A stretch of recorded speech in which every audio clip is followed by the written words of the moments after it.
ಒಂದು ಮುಹೂರ್ತಗಳು ಇಲ್ಲದೆ ಮಾಡ್ತಕ್ಕಂಥ ವಿಶೇಷ 3 ದಿನ ಆಯಿತು.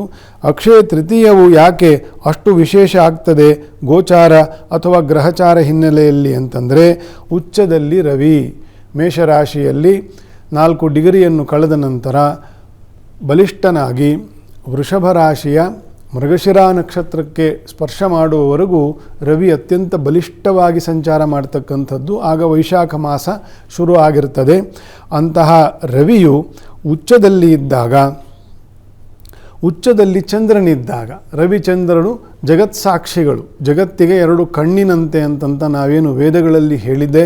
ಅಂತಹ ರವಿಚಂದ್ರರು ತಮ್ಮ ಉಚ್ಚ ರಾಶಿಯಲ್ಲಿ ಇರ್ತಕ್ಕಂಥದ್ದು ಈ ಅಕ್ಷಯ ತೃತೀಯದ ದಿನ. ಚತುರ್ಥಿಗೆ ಬಲ ಹೊರಟೋಗಿರ್ತದೆ, ಪಂಚಮಿಗೆ ಇನ್ನೂ ಮುಂದೆ ಹೊರಟೋಗಿರ್ತಾನೆ. ಅವರ ಕೇಂದ್ರ ಸ್ಥಾನದಲ್ಲಿ ಇರಬೇಕು. ಅದರಲ್ಲೂ ಕೂಡ ಸ್ಫುಟವನ್ನು ನೋಡಿ ಸ್ಫುಟ ಅಂತಂತಂದರೆ ಯಾವ ನಕ್ಷತ್ರದಲ್ಲಿ ಯಾವ ರಾಶಿಯಲ್ಲಿ ಎಷ್ಟನೇ ಪಾದದ ಅಂಶದಲ್ಲಿ ಇರ್ತದೆ, ಅದು ಪರಮೋಚ್ಚನಾಗಿರ್ತಕ್ಕಂಥದ್ದು ಅಂತಂತ. 27 ಡಿಗ್ರಿವರೆಗೂ 24 ಡಿಗ್ರಿವರೆಗೂ ಸೂರ್ಯಚಂದ್ರರು ಪರಮೋಚ್ಚರಾಗಿರ್ತಾರೆ. ಅದರಲ್ಲಿ 10ರಿಂದ 14 ಡಿಗ್ರಿಯಲ್ಲಿ ಈ ಅಕ್ಷಯ ತೃತೀಯವು ಘಟಿಸುವುದರಿಂದ ಅತ್ಯಂತ ವಿಶೇಷ ಅನ್ನಿಸ್ಕೊಳ್ತದೆ. ಉಚ್ಚದಲ್ಲಿ ಚಂದ್ರನೂ ಇದ್ದಾಗ ಮತ್ತು ಅವತ್ತಿನ ದಿನ ಸೂರ್ಯನು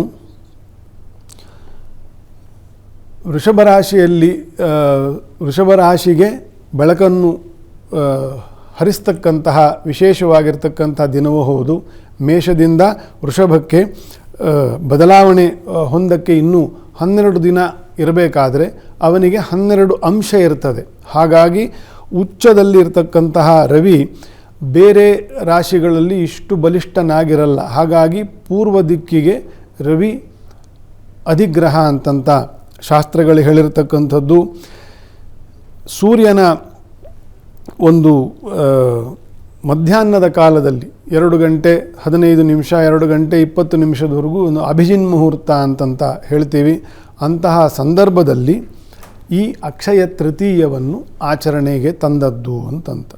ಆಚರಣೆಗೆ ಯಾಕೆ ತಂದದ್ದು? ಇಷ್ಟು ವಿಶೇಷವಾಗಿರ್ತಕ್ಕಂಥ ಕಾಲ, ಇಷ್ಟು ವಿಶೇಷವಾಗಿರ್ತಕ್ಕಂತಹ ಕಾಲ ಬಹಳ ಹಿಂದೆ ತ್ರೇತಾಯುಗದಲ್ಲಿ ಭಗವಾನ್ ಮಹಾವಿಷ್ಣುವು ಜಮದಗ್ನಿಯ ಋಷಿಯ ಮತ್ತು ರೇಣುಕಾದೇವಿಯ ಮಗನಾಗಿ ಅವತಾರ ಮಾಡಿರ್ತಕ್ಕಂತಹ ಸುಸಂದರ್ಭ, ವಿಶೇಷವಾಗಿರ್ತಕ್ಕಂತಹ ದಿನ.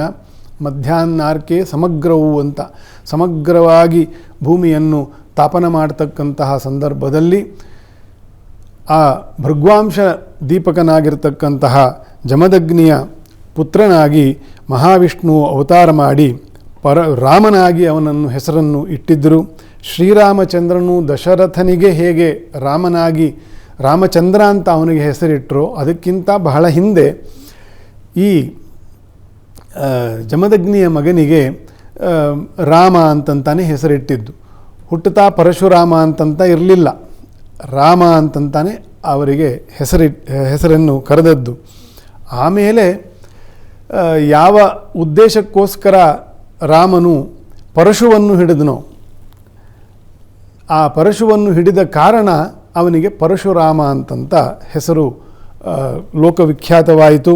ಅಂತಹ ವಿಶೇಷವಾಗಿರ್ತಕ್ಕಂತಹ ದಿನದಲ್ಲಿ ಆ ಮಧ್ಯಾಹ್ನದ ಅರ್ಕಮಂಡಲದ ಸಮಯದಲ್ಲಿ ಪರಶುರಾಮನು ಅವತಾರ ಮಾಡಿ ಲೋಕವನ್ನು ರಕ್ಷಣೆ ಮಾಡಿರತಕ್ಕಂಥದ್ದು ಅಂತ ಈ ವೈಶಾಖದ ಒಂದು ತೃತೀಯ ದಿನ ಶ್ರೀ ಪರಶುರಾಮ ರೂಪಿ ಭಗವಂತನ ಆರಾಧನೆ ಅವತ್ತಿನ ವಿಶೇಷ ಅಂತಂದರೆ ಪರಶುರಾಮನ ಆರಾಧನೆ ಅಂತಂತ.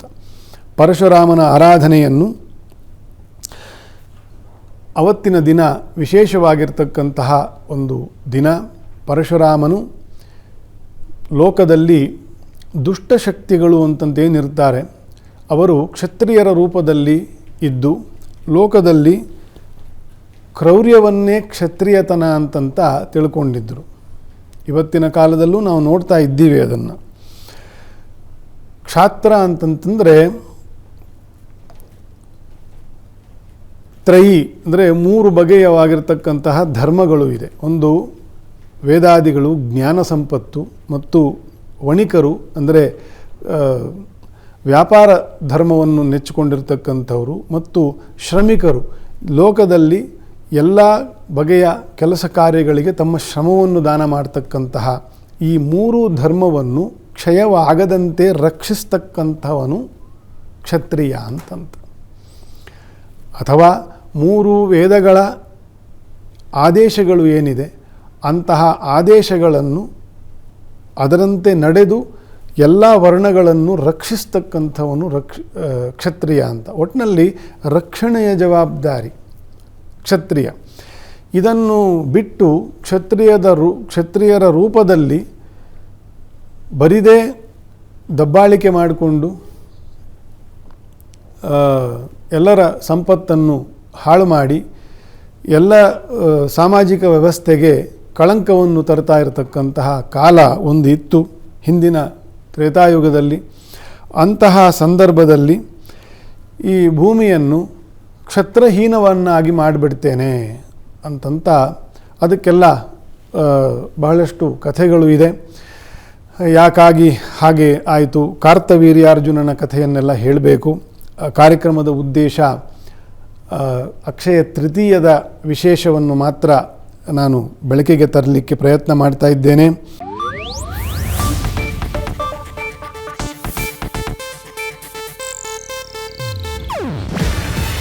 ಇದು ಏಷ್ಯಾನೆಟ್ ನ್ಯೂಸ್ ನೆಟ್ವರ್ಕ್ ಪ್ರಸ್ತುತಿ.